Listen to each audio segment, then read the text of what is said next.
Hello good morning welcome to Sarit classes. आज से हम स्टार्ट करने वाले हैं अपने एनसीईआरटी के एक न्यू प्रोजेक्ट को, जिसके अंदर हम 11th क्लास की दोनों बुक यानी कि बुक 1 और बुक 2 को कवर करने वाले हैं। कौन से सब्जेक्ट की? ये है आपकी ज्योग्राफी की जो बुक्स है, उनको हम स्टडी करने वाले हैं। तो एक बार मैं नोमेनक्लेचर प्रोवाइड कर देता हूँ कि according to Sarit classes book 1 और बुक 2 हम किसे कंसीडर कर रहे हैं। जो बुक 1 है उसके अंदर हमने किसे कंसीडर किया है, जो फंडामेंटल ज्योग्राफी बुक है यानी कि जो बेस है एंटायर ज्योग्राफी का, उसको हमने बुक 1 कंसीडर किया। और जो उसका एप्लीकेशन पार्ट है यानी कि हम उसको इंडिया के लेवल पे चेक करके यानी कि उसको अप्लाई करके पढ़ेंगे कि जो इंडिया है उसके ऊपर किस तरीके से फिनोमिना एक्ट करते हैं, चाहे वो ड्रेनेज सिस्टम हो, ड्रेनेज पैटर्न हो, वो सारी चीजें हम कवर करेंगे। तो एक बार हम ओवरव्यू देख लेते हैं। जो यहाँ पे हमने बुक्स असाइन की है उनके अंदर क्या क्या चीजें हम पढ़ने वाले हैं। ये कुछ चैप्टर है जो इस तरफ हमने मेंशन किए हैं, जैसे Indian location structure, drainage system, climate, natural vegetation, soil. ये सारे हम कंसीडर करेंगे बुक 2 के पार्ट है। ठीक है, बुक 2 के अंदर आएंगे इंडियन फिजिकल एंड एनवायरमेंट। और ये जो आपका पार्ट है, जो ज्योग्राफी एज ए डिसिप्लिन से लेकर के एंड हो रहा है आपका बायोडाइवर्सिटी एंड कंजर्वेशन तक, ये आपका किसका पार्ट है? ये पार्ट हमने यहाँ पे फंडामेंटल ज्योग्राफी के अंदर ये 16 चैप्टर कवर किए। तो आज जो हम सबसे पहले और सबसे इंपॉर्टेंट लेक्चर है जो कवर करने वाले हैं, वो है आपका चैप्टर नंबर 6। ठीक है, आपके एनसीईआरटी का। तो आपके माइंड में सवाल आ सकते हैं कि क्या सर, इससे पहले के जो भी चैप्टर हैं, चैप्टर 5 रह गए, क्या उनको नहीं करवाया जाएगा? करवाया जाएगा, लेकिन आपको थोड़ा सा पेशेंस रखना पड़ेगा। तो आज हम स्टार्ट करने वाले हैं चैप्टर नंबर 6, जियोमॉर्फिक प्रोसेस। इसके अंदर हम कितने आपको लेक्चर्स देने वाले हैं? अभी तक हमारा प्लान है 2 लेक्चर का, क्योंकि थोड़ा सा लेंथी है ये। ठीक है, तो इस चैप्टर को स्टार्ट करने से पहले क्यों ना एक बार हम इस चैप्टर के नाम को एक बार समझ लेते हैं। इस चैप्टर का नाम क्या है? Geomorphic process. तो एक चीज हमेशा याद रखना, जहां पे भी हम वर्ड जियो यूज करते हैं तो उसका मतलब क्या है? वो रिप्रेजेंट कर रहा है अर्थ को, राइट। नेक्स्ट वर्ड क्या है? मॉर्फिक। मॉर्फिक का लिटरल मीनिंग होता है अपीयरेंस। जैसे अभी मैं यहाँ पे बैठा हूँ, अभी मेरा अपीयरेंस कैसा है? मैंने स्पेक्स लगाई है और ये जैकेट पहनी हुई, एक्सेट्रा एक्सेट्रा। ये मेरा भी अपीयरेंस आपको शो हो रहा है। इसी तरीके से जब आप अपने घर से बाहर निकलते हो तो आपको सामने का जो लैंडफॉर्म या फिर जो लैंडस्केप दिख रहा है वो कैसा है? प्लेन है, डेजर्टिक है, टोपोग्राफी उसकी कैसी है, माउंटेनियस है, हिली स्टेशन है, प्लेट्यू रीजन है, कैसा है? तो वो क्या होगी? उसकी मॉर्फिक होगी। अब सवाल ये आता है, अर्थ के ऊपर इतने different different type of structure वो बने कैसे, राइट? उनके बनने के पीछे क्या है? प्रोसेस है। और ये प्रोसेस क्या कर रहे हैं? अर्थ की शेप को मॉडिफाई कर रहे हैं, इसलिए इसको हम क्या बोलते हैं? Geomorphic process. So is it clear? The name और the nomenclature, is it clear? The word nomen और जो यहाँ पे चैप्टर का नाम है, क्योंकि देखो जो चैप्टर का नाम है वही आपको बहुत सारी चीजें यहाँ पे बता देगा कि किस तरीके से आपको चीजें समझनी चाहिए उस चैप्टर के रिगार्डिंग। तो इस चैप्टर के अंदर हम क्या क्या इंपॉर्टेंट पॉइंट्स कवर करने वाले हैं। सबसे पहले हम कवर करेंगे introduction, geomorphic process, endogenetic, dimorphism, volcanism, exogenetic, weathering, etcetera etcetera. ये हम टिल एंड कहां तक कवर करेंगे? सॉइल फॉर्मिंग फैक्टर, यानी कि पूरा का पूरा चैप्टर कवर करने वाले हैं। तो एक थोड़ा सा मैं आपको ना ओवरव्यू देता हूँ पूरे चैप्टर का कि ये पूरा चैप्टर बेसिकली है क्या। तो इसको चाहे तो आप अपने A4 शीट के ऊपर बना भी लेना, इनकेस अगर आपके पास ये पहले से नहीं रेडी है तो एक बार हम इसको कवर कर लेते हैं। ठीक है, थोड़ा सा आपके लिए भी हेल्पफुल रहेगा।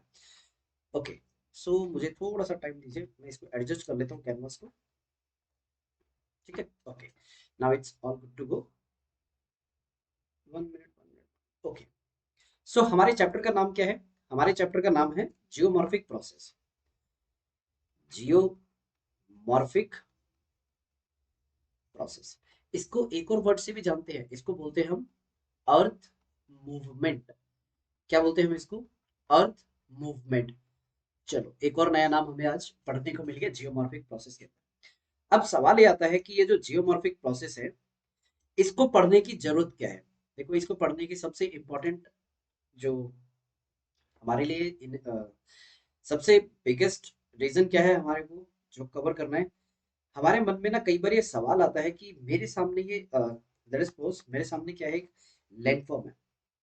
देखो, मैं एक बार थोड़ी सी चीजें क्लियर कर देता हूँ, क्योंकि यहाँ पे बनाते वक्त मेरा ध्यान यहाँ होना चाहिए। तो कैमरा थोड़ा सा ऊपर है। ठीक है, तो माइट भी ये हो सकता है कि लेक्चर के टाइम पे आई कांटेक्ट थोड़ा सा कम रहे, तो थोड़ा सा बेयर कर। ये मेरे पास क्या है? लैंडफॉर्म है। अब ये जो लैंडफॉर्म है, ये प्लेन रहेगा या इसमें माउंटेनियस स्ट्रक्चर बनेगी या प्लेट्यू रीजन बनेगा या इसमें डिप्रेशन क्रिएट होगा? इन सभी प्रोसेस और फोर्सेस, यानी प्रोसेस हो गया, फोर्सेस हो गए, शेप हो गई, के पीछे का रीजन क्या है, लॉजिक क्या है, तो वो सारी चीजें आपको समझ में आती हैं कौन से प्रोसेस में, जियोमॉर्फिक प्रोसेस या फिर अर्थ मूवमेंट। अर्थ मूवमेंट का मतलब है जो अर्थ की शेप है रेगुलर क्या होती रहती है, चेंज होती है। अगर मैं इस टाइम की बात कर रहा हूँ, क्या आज के समय भी अर्थ की जो शेप है चेंज हो रही है, आंसर है यस। लेकिन वो इतना स्लो है, हम उसे क्या नहीं कर पाते, आइडेंटिफाई नहीं कर पाते। तो इसी तरीके से हम किसकी बात करें, अर्थ की फोर्स की बात करें, जो अर्थ के अंदर फोर्स लगते हैं तो दो तरीके से लग सकते हैं। देखो जैसे ये मेरा हाथ है, इसमें या तो मैं फोर्स कहां से लगा सकता हूँ, ऊपर से लगा सकता हूँ या फिर नीचे से लगा सकता हूँ। अगर फोर्स कहां से लग रहा है, इन साइड से, तो उसके लिए मैं क्या वर्ड यूज करूंगा, एंडो। ठीक है, मेरे पास थोड़ी सी स्पेस कम है, मैं बोलते जाऊंगा, आप लिखते जाना। ठीक है, तो कौन सी फोर्स लग रही है, एंडोजेनेटिक। एंडोजेनेटिक का मतलब है जो अंदर से लग रही है, एक फोर्सेस। नेक्स्ट हो गई आपकी जो बाहर से फोर्स लग रही है, उसको हमने क्या नाम दिया है, एक्सोजेनेटिक। सो ये दो वर्ड क्लियर हो गए। यानी मैंने क्या बताया है, जो फोर्स कहां से लग रही है, अंदर से, वो हो गया एंडोजेनेटिक। जो बाहर से लग रही है वो क्या हो गया आपका, एक्सोजेनेटिक। राइट। अब देखो, आपने अर्थक्वेक का नाम जरूर सुना होगा। सर सुना तो क्या, हमने उसे फील भी किया। ओके, फील किया तो और भी बहुत बेहतरीन। तो समझाना मेरे लिए और आसान हो जाएगा। अच्छा मुझे एक बात बताओ कि जो आपकी अर्थ या फिर लैंडफॉर्म के अंदर जो मूवमेंट होती है, आज की डेट में मूवमेंट हो रही है, आंसर है यस। क्या अभी फील हो रहा है आपको, आंसर है नो। लेकिन जब अर्थक्वेक आता है, हर किसी को फील होता है, यस और नो, यस। सो इसी तरीके से जो मूवमेंट है वो क्या हो सकती है आपकी, स्लो हो सकती है, ठीक है, या फिर वो क्या हो सकती है आपकी, सडन मूवमेंट हो सकती है। राइट।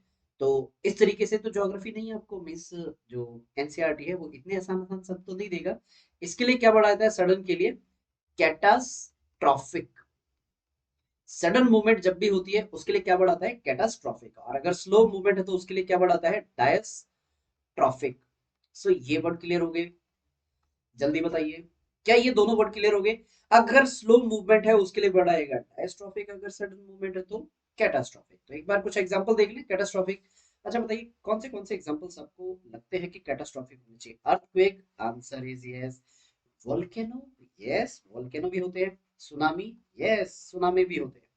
अब नेक्स्ट आता है, एक मिनट रुक जाइए, इसको थोड़ा सा, हाँ मेरे पास भाई पूरा कैनवास है, आप अपना एक A4 शीट लेके बैठना, पता चले कि भाई यहाँ पे मैं डेवलप करवाते जा रहा हूँ और आपके पास स्पेस ही खत्म हो गया है। ठीक है, अब हम कहाँ पे डिस्कस करने वाले हैं और किस चीज को डिटेल में देखेंगे। अब हमारा मेजर फोकस पॉइंट रहेगा, मेजर फोकस पॉइंट है हमारा डायस्ट्रॉफिक के ऊपर, यानी कि स्लो मूवमेंट। ठीक है, देखो हमने सडन देख लिया, स्लो देख लिया, और जो सडन है उसके अंदर हमने तीन देखे हैं, अर्थक्वेक, वोल्केनो और सुनामी। स्लो के अंदर हमें क्या मिलेंगे, स्लो के अंदर हमें देखने को मिलते हैं या तो क्या बन सकते हैं, माउंटेन। और माउंटेन के लिए क्या वर्ड आता है, ओरो। तो क्या हो गया पूरा वर्ड, ओरो जेनेसिस। Is it clear. या फिर क्या बन सकते हैं, पूरे के पूरे कॉन्टिनेंट बन सकते हैं, और कॉन्टिनेंट के लिए क्या वर्ड आता है, एपीरो जेनेसिस। ठीक है। सो ओरो मीन्स, ये डिनोट कर रहा है माउंटेन को, क्लियर। एंड ये किसको डिनोट कर रहा है, कॉन्टिनेंट बिल्डिंग को।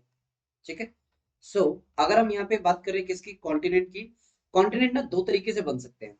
या तो वो पानी में सबमर्ज हो सकते हैं, यानी कि because of the submergence continent develop हो सकते हैं, या फिर किस तरीके से बन सकते हैं, इमर्जेंस। ठीक है। दूसरा, अगर मैं यहाँ पे किसकी बात कर रहा हूँ, माउंटेन की, माउंटेन भी दो तरीके से बन सकते हैं, either they can form because of the fold और they can be by the process of fault. ठीक है। तो ये जो आपका, एक मिनट, कनेक्शन हट गया है, कोई बात नहीं, हमने इसको रिकनेक्ट कर दिया। सो ये है आपका पूरा स्लो और डायस्ट्रॉफिक, और ये सारी चीजें किसका पार्ट है, ये पार्ट है आपके एंडोजेनेटिक। तो अब समझ में आया कि किस तरीके से जो चीजें आपको एकदम सरफेस पे दिखती है, वो सरफेस पे इतनी इजीली जो हमें समझ में आती है, उसके पीछे बहुत सारे आगे फर्दर डिवीजन होते हैं एंड बहुत डिटेल स्टडी होती है। सो आई होप ये आपको समझ में आ गया, geomorphic process and earth movement. देखो एक चीज मैं बताता हूँ, जो बच्चे इस लेक्चर को ये समझ के आए कि यहाँ पे बहुत सारे चुटकुले और ये वगैरह बताए जाएंगे, नहीं, पूरा फोकस स्टडी पे रहेगा। जो बच्चा पढ़ने वाला है ये पूरा लेक्चर एंड तक देखेगा। राइट। ये जो लेक्चर सीरीज में स्टार्ट कर रहा हूँ सिर्फ स्टडी स्टूडेंट के लिए कर रहा हूँ, जिनको इधर उधर की कुछ बातें करनी है। सो ये इस वीडियो या इस पूरे चैनल पे मिलेगी भी नहीं आपको, कोई बात नहीं, मन छोटा मत करो, पढ़ाई आगे बहुत काम है। तो अब आगे आता है आपके लिए एक्सोजेनेटिक। देखो, जो वर्ड एक्सो है, एक्सो का मतलब हो गया आउटसाइड। यहाँ पे जो आउटसाइड से जो फोर्स लग रहा है उसकी वजह से दो टाइप के यहाँ पे आपको इवेंट देखने को मिलेंगे। एक हो गया वेदरिंग एंड सेकंड, देखो मैं थोड़ा सा और स्पेस यहाँ से एक्वायर कर लेता हूँ ताकि इजीली ये ड्रॉ हो जाए। या तो वेदरिंग हो सकता है, या फिर आपको क्या देखने को मिल सकता है, वेदरिंग या फिर इरोजन। ठीक है, या तो वेदरिंग हो सकता है या फिर इरोजन हो सकता है। और इन दोनों को, यानी वेदरिंग और इरोजन के लिए एक और वर्ड आता है, इसको हम बोलते हैं डेन्यूडेशन। क्या बोलते हैं हम? डेन्यूडेशन। डेन्यूडेशन का मतलब होता है लोवरिंग ऑफ हाइट या फिर लोवरिंग ऑफ रिलीफ। ठीक है, ये हो गया डेन्यूडेशन। वेदरिंग आगे जाके फर्दर मल्टीपल कैटेगरीज के अंदर डिवाइड हो जाएगी। किस तरीके से? वेदरिंग हो सकता है आपका फिजिकल हो सकता है, केमिकल हो सकता है और बायोलॉजिकल हो सकता है। So either it can be physical, it can be chemical और इट कैन बी बायोलॉजिकल। यहां तक बताइए पूरा क्लासिफिकेशन आ गया समझ में या नहीं आया? ये आपका पूरा चैप्टर है, ये जो मैंने यहाँ पे डेवलप किया। ऑल्दो हम और डिटेल में जाएंगे, लेकिन पूरे चैप्टर को समझने के लिए ये सारे नाम आपको पता होने चाहिए। Endogenetic, exogenetic, weathering and erosion, denudation, physical, chemical, biological. और एक और इंपॉर्टेंट वर्ड है वो आपको समझ में आना चाहिए इसी समय, जिसको हम बोलते हैं जियोमॉर्फिक एजेंट। क्या बोलते हैं हम? Geomorphic agent. कौन से हो सकते हैं geomorphic agent? Wind, yes. Glacier, yes. River, yes. और बताइए, टेम्परेचर। ये भी तो जियोमॉर्फिक एजेंट ही है, क्योंकि इसकी वजह से क्या होता है, चेंजेस होते हैं। राइट। तो अब चलते हैं हमारे मेन एजेंडा के ऊपर, जो हमें कवर करना है। मेन एजेंडा हमारा क्या है? इस पूरी एनसीईआरटी को एक फ्लो डायग्राम के अकॉर्डिंगली हम इसको समझते हैं। सो एनसीईआरटी ने सबसे पहला क्वेश्चन ही आपसे पूछ लिया कि why surface of earth is uneven. अगर मैं अपने हैंड के फिंगर की बात करूं, ये भी इवन नहीं है। ठीक है, ये भी क्या है, अनइवन है। इसके ऊपर कभी फिर कभी बात करेंगे। अब हम बात करते हैं अर्थ के ऊपर जितने भी सरफेस है, जितने भी लैंडफॉर्म है, वो इवन क्यों नहीं है, ये हमें समझना है। तो इसके लिए आपको क्या समझ में आना चाहिए कि भाई जो अर्थ है, it's not a static. Static का मतलब क्या है? जैसे अगर जो कार है उसको कोई चला नहीं रहा, तो वो अपनी पोजीशन को क्या रखती है, मेंटेन रखती है।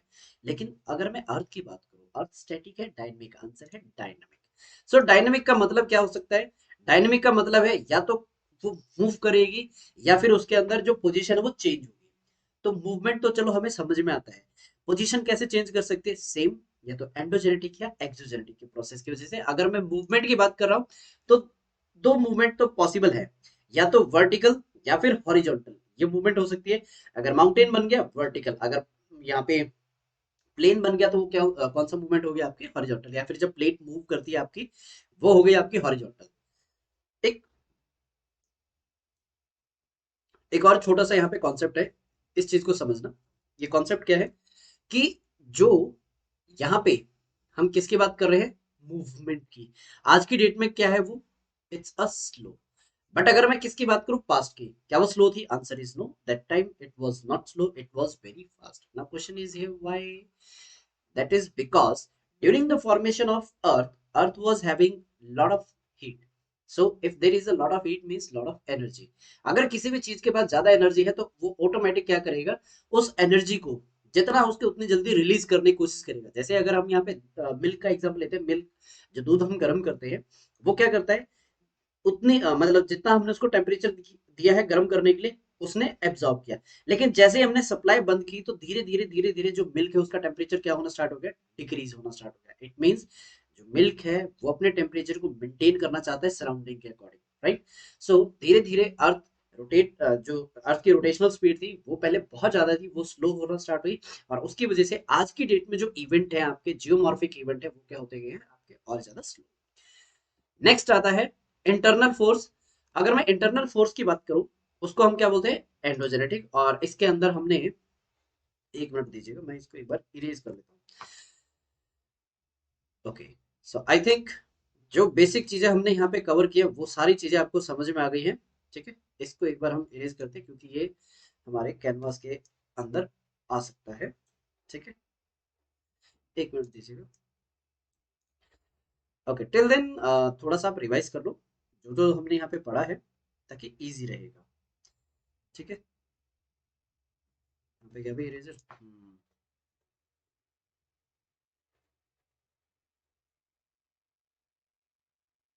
ओके, इसका भी कोई हम शॉर्टकट देखते हैं कि क्या एक क्लिक से ये पूरा क्लीन हो सकता है, नहीं हो सकता। आई थिंक इससे हो जाना चाहिए, इस तरीके से। यस, ये हमने कर दिया यहाँ से delete. Clear. Okay, let's back to the task. अब देखो, जो आपकी एंडोजेनेटिक फोर्स है उससे सबसे पहली चीज क्या हो रही है, हाइट इंक्रीज हो रही है। नेक्स्ट यहाँ पे एक वर्ड आ रहा है डिग्रेडेशन। डिग्रेडेशन का मतलब होता है छोटे छोटे पीसेस के अंदर टूटना। ठीक है, छोटे छोटे जो स्मॉलर पीसेस के अंदर फ्रेगमेंटेशन होती है, उसी के लिए यहाँ पे एक वर्ड यूज हुआ है, उसको हम क्या बोलते हैं, वियर डाउन।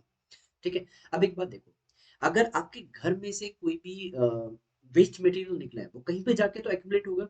आपके घर से निकला, यानी फॉर एग्जांपल आपके पास पेपर था, पेपर को आपने छोटे छोटे पीसेस के अंदर डिवाइड कर दिया, राइट।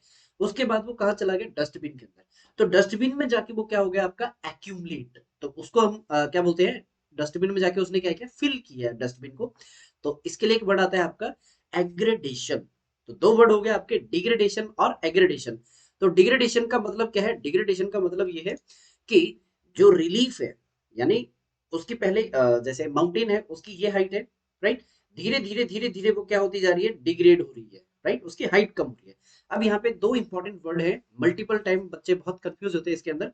सबसे पहला वर्ड कौन सा है, ये है हाइट, और दूसरा वर्ड है जो यहाँ पे मेंशन है, रिलीफ। तो दोनों को एक बार यहाँ पे ड्रॉ करके देखते हैं कि एक्चुअली में फर्क क्या है दोनों के अंदर। लेट सपोज ये एक माउंटेनियस एरिया है, इसको मैंने क्या कंसीडर किया है, सी लेवल। ये कौन सा लेवल है, सी लेवल। अगर मैं सी लेवल से इस तरीके से एक लाइन ड्रॉ करता हूं, और मुझे यहां तक क्या है, एक निकलती है, एक वैल्यू ड्राइव होती है, तो इसको मैं क्या बोलूंगा, अगर सी लेवल से टिक कर रहा हूं मैं, या सी लेवल से मैं फिगर्स को एक्सट्रैक्ट कर रहा हूं, वो हो गया हाइट। ठीक है, एंड वैली और माउंटेन के टॉप, इसकी अगर मैं डिस्टेंस कैलकुलेट करता हूँ, यहां से अगर मैं डिस्टेंस कैलकुलेट कर रहा हूँ, तो इसे हम क्या बोलते हैं, रिलीफ, राइट। तो अभी जब हमने बात की है किसकी, रिलीफ की, तो कहां से डिग्रेडेशन होना स्टार्ट होगा, रिलीफ से डिग्रेडेशन होना स्टार्ट होगा। रिलीफ मतलब स्लोप, आप फॉर टाइम में इसको समझने के लिए ले सकते हो। नेक्स्ट, जो डिग्रेडेशन है, यानी हमने पेपर का एग्जांपल लिया था, पेपर आपने कहाँ डाला है, डस्टबिन में। अब लेट अस सपोज डस्टबिन है ही नहीं, तो क्या होगा, इट मींस जो यहाँ पे आपके स्मॉलर पार्टिकल्स है, वो कहाँ पे जाके डिपॉजिट हो रहे हैं, या तो वहां पे क्या हो, कर्व, या फिर डिप्रेशन हो, या फिर कोई बेसिक, राइट। अब यहीं पे एनसीईआरटी में सबसे पहली पेज के ऊपर सबसे लास्ट में एक वर्ड दिया हुआ है, ग्रेडेशन। ग्रेडेशन का मतलब क्या होता है, जो रिलीफ है, राइट। जैसे हमने यहाँ पे माउंटेन बनाया, ठीक है, ये जो माउंटेन है, माउंटेन का रिलीफ लेट अस सपोज पहले कैसे था, एकदम प्लेन। ठीक है, इसको 3D में कन्वर्ट कर लेते हैं। ये माउंटेन का प्लेन कैसे, मतलब ये माउंटेन का स्लोप कैसा है, प्लेन है। अब यहाँ से क्या फ्लो हो रही है, रिवर फ्लो हो रही है।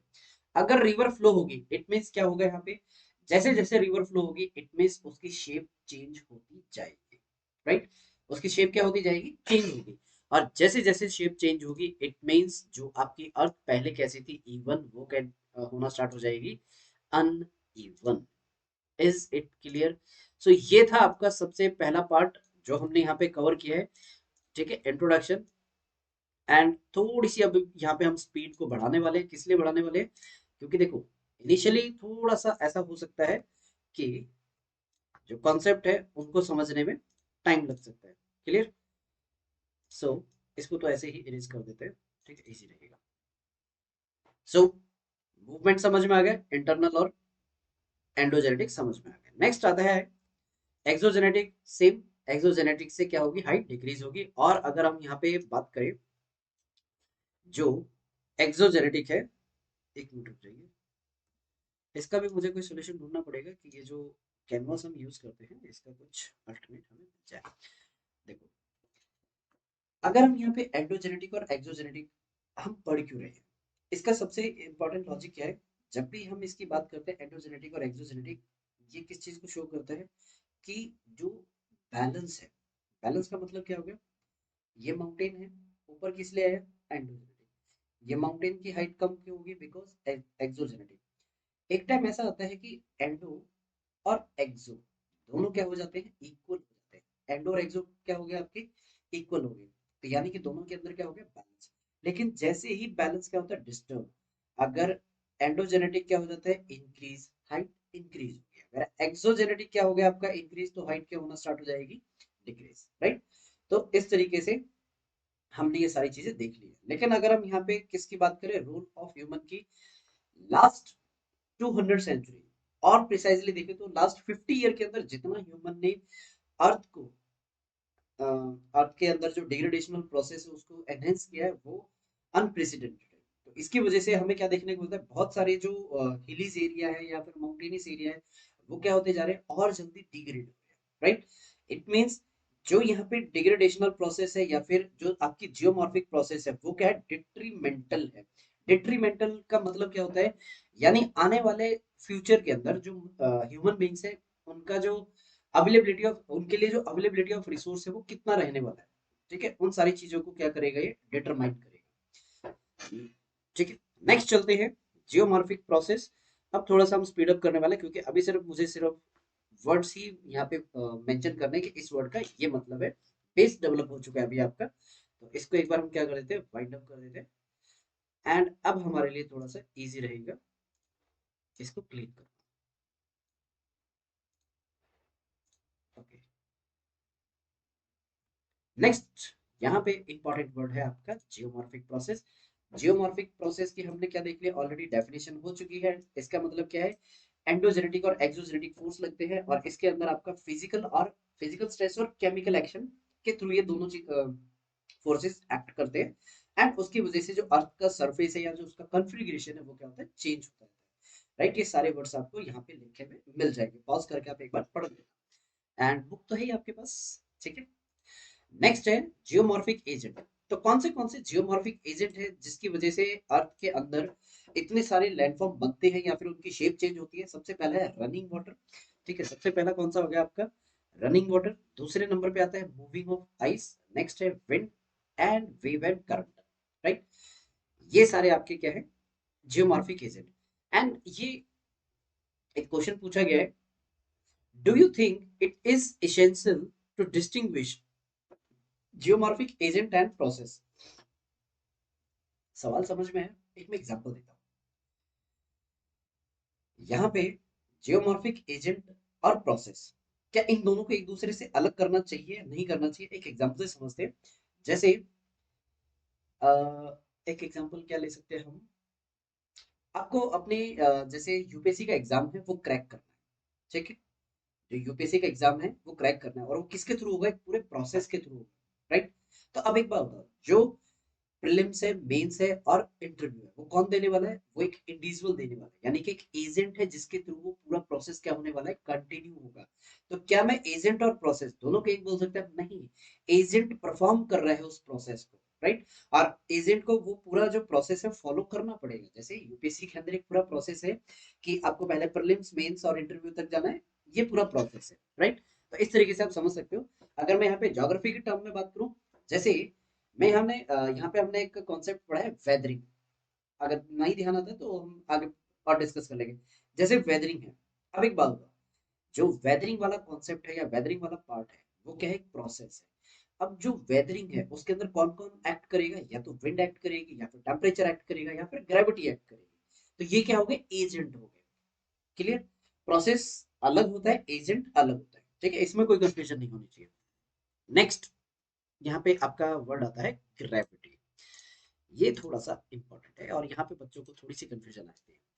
देखो, ग्रेविटी बेसिकली क्या प्रोवाइड करती है, जो इरोजनल एक्टिविटी होने वाली है उसको एक डायरेक्शन प्रोवाइड करती है। क्या प्रोवाइड करती है, डायरेक्शन। एंड नेक्स्ट वर्ड आता है इन डायरेक्ट ग्रेविटेशनल स्ट्रेस। इसका क्या मतलब होता है, इनडायरेक्ट ग्रेविटेशनल स्ट्रेस। देखो, फॉर एग्जाम्पल, ये मेरा हाथ है, इसके ऊपर मैं रेगुलर एक मीन्स एक दो तीन चार पाँच छह इस तरीके से मैं बुक रखते जा रहा हूँ। तो ये जितने भी मैंने ऊपर बुक रखी है, लेट्स सपोज यहाँ तक मैंने बुक रखी है, इन सभी बुक का यहाँ से लेकर के यहाँ तक जो वेट है, कहाँ पे आएगा, मेरे हाथ के ऊपर आने वाला है, क्लियर। तो मेरे हाथ पे क्या आएगा, प्रेशर। और ये देखो जो वेट इंक्रीज हो रहा है मेरे हाथ पे क्यों हो रहा है, क्योंकि ग्रेविटी उसको अट्रैक्ट कर रही है। तो ये क्या हो गया आपका इनडायरेक्ट ग्रेविटेशनल स्ट्रेस। इसके अंदर जैसे वेव हो गई, टाइड हो गई, ये भी इसी की वजह से जनरेट होती है, राइट। Wave and Tide. और जो आपके करंट है वो भी इसी की वजह से आता है। देखो यहाँ पे करंट का मतलब ये होता है जो जैसे ओशनिक वाटर बॉडी है, पैसिफिक ओशन हो गया या फिर इंडियन ओशन हो गया, ये एक ही डायरेक्शन में मूव करता है, राइट। अब ये एक डायरेक्शन में क्यों मूव कर रहे हैं, उसके लिए मल्टीपल रीजन हो सकते हैं। टोटल 4 होते हैं, Coriolis force, frictional force and pressure gradient and gravitational. तो ये सारी चीजें हम अपकमिंग लेक्चर्स के अंदर पढ़ने वाले हैं, राइट। नेक्स्ट आता है, अगर मैं यहाँ पे किसकी बात कर रहा हूँ कि ग्रेविटी ना हो और ग्रेडियंट ना हो, तो उसकी वजह से क्या नहीं होगी, कोई भी मोबिलिटी नहीं होगी। किस चीज में, यानी कि कोई भी मूवमेंट नहीं होगी अगर ग्रेविटी नहीं है। तो ना तो इरोजन होने वाला है, ठीक है, और ना ही कोई ट्रांसपोर्टेशन होगा, ठीक है। No erosion, no transportation and no deposition. It means gravity नहीं है तो कोई भी यहाँ पे मूवमेंट नहीं होने वाली है। इट मींस जो जैसी शेप है वो वैसी ही लॉन्ग टर्म तक बनी रहेगी। नेक्स्ट आता है ग्रेडियंट, ठीक है। देखो ग्रेडियंट का मतलब आप मल्टीपल वे में यहाँ पे समझ सकते हो। यहाँ पे हमने जो वर्ड ग्रेडियंट लिया है इसको आप कंसिडर कर सकते हो difference. Difference means high and low level, ये डिफरेंस हो सकता है, या फिर high pressure and low pressure area. तो ये भी क्या हो गया, ग्रेडियंट। तो इसको हम समटाइम बोलते हैं प्रेशर डिफरेंस और समटाइम बोलते हैं प्रेशर ग्रेडियंट। मैं इस वाले की बात कर रहा हूँ, ठीक है। तो ग्रेडियंट मींस ये भी हो सकता है। And in your NCERT somewhere it mention slope also, ठीक है। स्लोप का मतलब क्या हो गया, ये हो गया माउंटेनियस। इसको भी कई बार क्या रेफर किया गया है, एज ए ग्रेडियंट। तो ये जो स्लोप है, कहाँ से आ रहे हो आप, टॉप से डाउन में ही तो आ रहे हो, क्लियर। तो यही तो लिखा है, high level to low level, ठीक है। ग्रेडियंट का मतलब भी वही होता है। सो आज के लेक्चर में इतना ही रहेगा। हमने 3 इंपॉर्टेंट पॉइंट्स कवर किए। थोड़ा सा ये लेक्चर लेंथी रहेगा, मेरे को लग रहा था कि 2 मिनट 2 लेक्चर्स में काम हो जाएगा, नहीं 2 लेक्चर में काम नहीं होगा, ये बिट थोड़ा सा लेंथी जा रहा है। तो आज के लेक्चर के लिए इतना ही। नेक्स्ट अपकमिंग लेक्चर के अंदर हम एंडोजेनेटिक और डायमॉर्फिज्म इन सारी चीजों को देखेंगे। एंड अपकमिंग लेक्चर्स थोड़े से आपके स्पीड अप होंगे। बेस डेवलप हो चुका है चैप्टर का, क्योंकि देखो पहले चैप्टर जो पहली वीडियो होती है उसमें बेस डेवलप करना थोड़ा सा इंपॉर्टेंट होता है। तो टिल देन पढ़ते रहिए, इनकेस कोई डाउट है और इसको अपने बुक के अंदर रेफर करते रहिएगा। अभी इसके बाद कोई भी वर्ड आपका नहीं बचा है, इनकेस अगर कोई मिस हो गया हो वो आप नीचे कमेंट में मेंशन कर देना, उसको हम इलेबोरेटली अलग से आपको बता देंगे, ठीक है। पढ़ते रहिए।